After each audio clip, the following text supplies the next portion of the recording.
savoir qu'une colposcopie, ça a été demandé parce que vous aviez sûrement une petite anomalie sur un test de dépistage.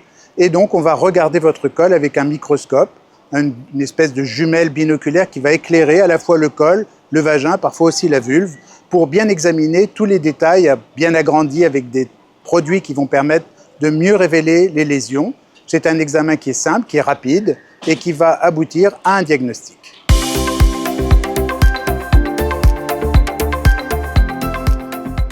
À quoi sert la colposcopie? Eh bien, ça sert à visualiser des lésions qui auraient été dépistées, soit parce que votre frottis était anormal, soit parce que, par exemple, vous aviez un papillomavirus qui était persistant, soit encore parce que vous avez eu des saignements au moment des rapports ou des lésions à l'extérieur au niveau de la vulve. Eh bien, on va regarder avec cet examen ces lésions à un plus fort grossissement pour faire des prélèvements, parfois des biopsies quand il y a une lésion, pour mieux analyser ces lésions et de savoir quelle sera la stratégie ensuite. Qu'est-ce qu'on va faire? Est-ce qu'on va traiter? Est-ce qu'on va surveiller? Est-ce qu'il va falloir faire un traitement? Et c'est pour choisir ce traitement, pour choisir l'endroit de ces biopsies, qui sont des petits prélèvements, qu'on va réaliser cette colposcopie.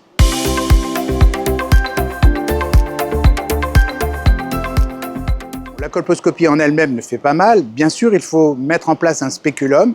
Ce spéculum qui ouvre le vagin, qui permet d'accéder au col de l'utérus, peut être gênant, peut parfois être désagréable. On essaye d'adapter la taille de ces spéculums à l'anatomie réelle pour ne pas que ce soit douloureux. C'est très rapide. La colposcopie, ça va durer 5 à 10 minutes. Et même quand on fera une petite biopsie sur le col, cette biopsie en général n'est pas douloureuse. Elle entraîne des petits saignements. Il faut donc savoir que dans les suites, il faudra avoir une petite protection pour éviter ces saignements qui vont survenir après la biopsie. Biopsie qui est faite que lorsque l'on voit une petite lésion sur le col et qu'on veut mieux l'analyser.